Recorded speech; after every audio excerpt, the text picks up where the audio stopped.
உலகமே ஆபத்தான நிலையில் இருந்தாலும் இந்தியாவில் நாம் அமைதியாக வாழ்வதற்கு காரணம் பிரதமர் நரேந்திர மோடிதான் என ஐஜேகே தலைவர் டாக்டர் ரவி பச்சமுத்து புகழாரம் சூட்டியுள்ளார்.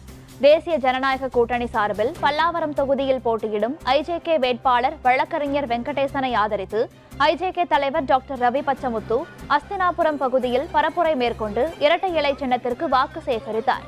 அப்போது பேசிய அவர், மக்கள் சிந்தித்து தங்கள் வாக்கு சுதந்திரத்தை சரியாக பயன்படுத்த வேண்டும் எனவும், இல்லை என்றால் பின்னர் வரும் தலைமுறையினர் கஷ்டப்படுவார்கள் எனவும் தெரிவித்தார்.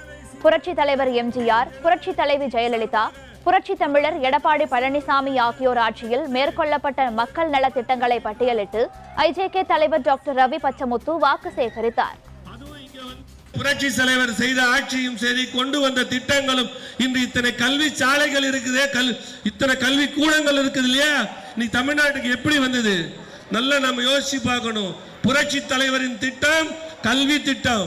அந்த திட்டத்துல தான் காலேஜ் எல்லாம் ஆரம்பிச்சாங்க. 83 வரைக்கும் எந்த இடத்துலயும் எஜுகேஷன்னா கவர்மெண்ட் ஸ்கூலு, கவர்மெண்ட் காலேஜ் அப்படிதான் இருந்தது. இன்னைக்கு அதை வளர்த்தது புரட்சி தலைவரும் புரட்சி தலைவியும்.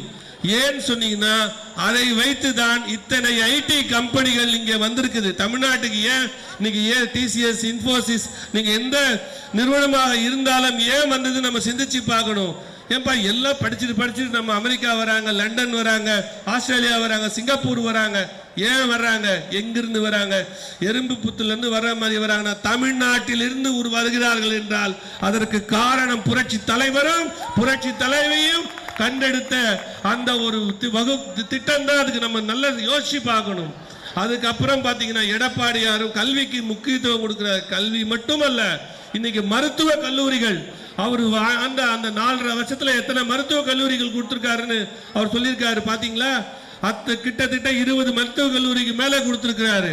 அவர் கொண்டு வந்த அதே போல வேளாண்மை கல்லூரி, எத்தனையோ நலத்திட்டங்களை கொண்டு வந்தவர் எடப்பாடியார். அதே மாதிரி 108 ஆம்புலன்ஸ் இன்னைக்கு இருக்கு பாத்தீங்களா தமிழ்நாட்டில் சேவை பண்றதுக்கு. அது யார் கொண்டு வந்த திட்டம்?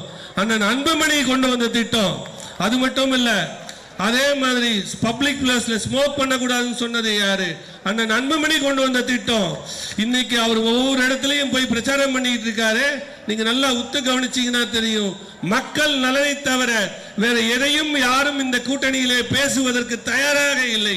மக்கள் நலனை முக்கியமாக வைத்து நாம் ஒவ்வொரு பிரச்சனையும் கையில் எடுக்கிறார்கள். ஐயா நரேந்திர மோடி அவர்கள் இன்னைக்கு பெட்ரோல் டீசல் நம்ம எல்லா பிரச்சனையும் நமக்கு இருக்குது. இன்னைக்கு அண்டை நாட்டில் நாட்டுக்கே ஆபத்து, உலகத்துக்கே ஆபத்து. ஆனா தமிழ்நாட்டிலையும் இந்தியாலையும் நம்ம பாதுகாப்பா இருக்கிறோம்னா அதற்கு காரணம் ஐயா நரேந்திர மோடி அவர்கள். அவரை நம்மளால மறக்க முடியாது.